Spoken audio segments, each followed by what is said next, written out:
Nchini DRC, waziri wa sheria Constant Mutamba anatarajiwa kujiuzulu baadaye leo baada ya kufunguliwa mashtaka ya rushwa, hatua inayokuja baada ya Mutamba kukutana na Rais Felix Tshisekedi.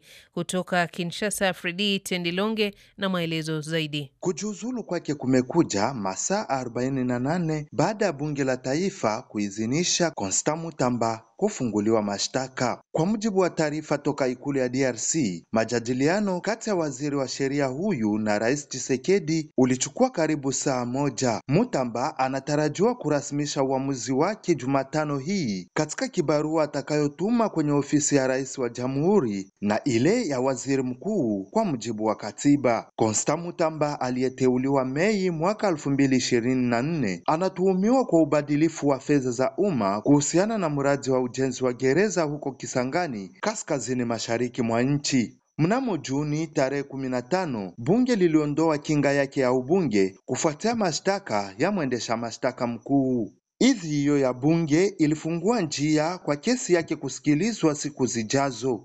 Mbali na mashtaka ya ubadilifu wa fedha, pia anashtakiwa kwa kuidharau mahakama baada ya kuikemea kile anachokiita njama za kisiasa dhidi yake. Akiwa amepigwa marufuku ya kuondoka nje ya jiji la Kinshasa chini ya tishio la kukamatwa, Constant Mutamba alitangaza kujiuzulu ndani ya muda uliowekwa na sheria. Fredi Tenzilonge, Kinshasa, RFI Kiswahili.